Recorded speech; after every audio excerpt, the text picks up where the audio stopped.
Hey guys, so today we're going to be talking about yet another fragrance, and it is in my current perfume rotation.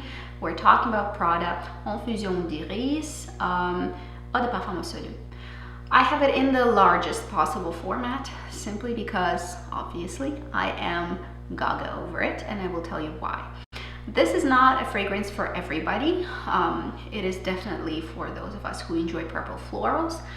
This is a very feminine iteration of Prada Infusion d'Iris Absolue.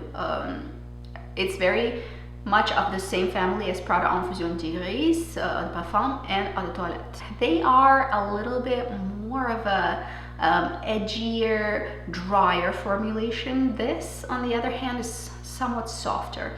This is a more full-bodied fragrance. It has lots of base notes supporting the beautiful iris that is in here, that is powdery but not baby powdery, and it is the most feminine version of Infusion d'Iris that I have ever smelt, and I've smelt all of them. The fragrance is a 2012 release and was composed by a very interesting nose, Daniela Henriet. She has composed most of what Prada Infusion line is all about. It's mostly her, so it makes complete sense that she's made both this and the original as well.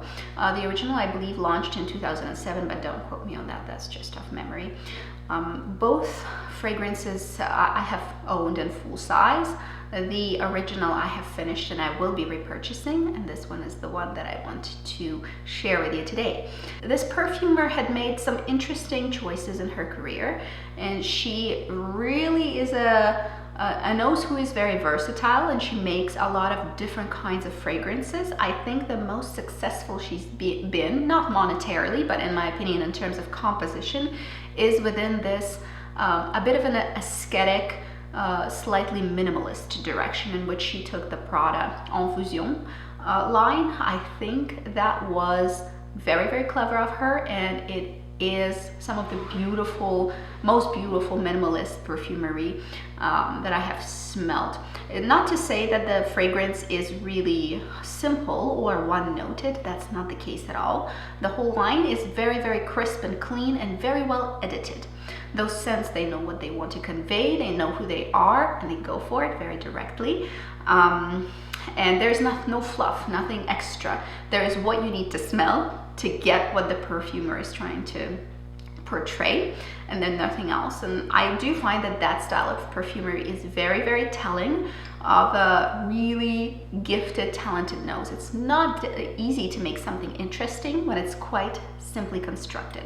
There's not a ton of ingredients in here or any of the other Infusion line from Prada. Here, however, you get the beautiful iris that you get with the original, but it's rounded off and sort of molded and melted and smoothed out by a beautiful combination of the forever culprits, the benzo and the vanilla, and the tonka bean. Very high quality ingredients, all of them come through the fragrance and just make the iris so much more feminine than it is in the original.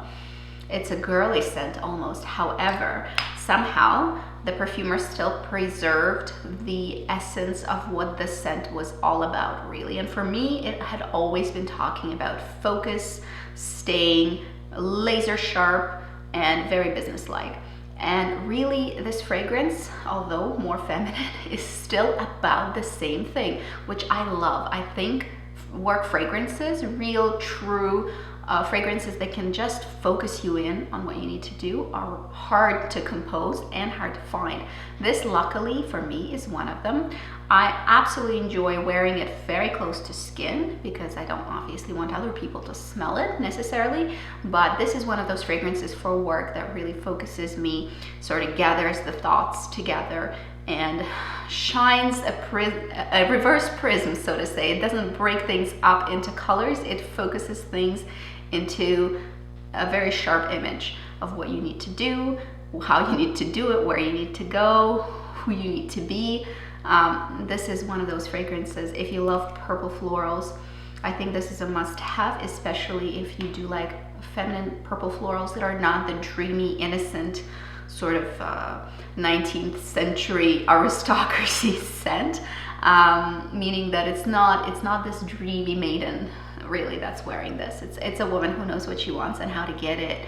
And this is a lovely example of that sort of a fragrance. And here we're talking about a woman who has a perfectly organized purse with compartments, and she will never be without a pen or without a notepad. She always has all her numbers in her phone that she needs. She has a plan for the day with check marks, and she is one of those women who will never have scuffs on her shoes, one of those women who has perfect stockings without any runs in them.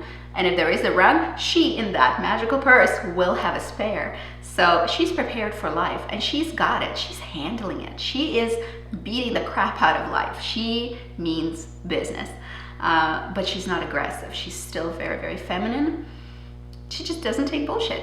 And I really like that scent, and I like that woman that I kind of start imagining when I smell this. Absolutely, she's feminine. Absolutely, she's kind and soft, but God damn it, if she knows that she needs to go after something, she will do it. And this is an amazing story. I like the story of the scent. I love what it makes me feel like, and I want to be that woman with a purse with everything in it. No mess. That's who I want to be. When I grow up, that's who I want to be. And that scent is really helpful for me to sort of imagine myself in that way. And I hope it would for you. Let me know if you've tried the original. Let me know if you've tried the Absolue version. Let me know what you think about them. This is kind of how I feel and imagine this scent working. And that's it for today. See you guys later. Have a good day. Bye bye.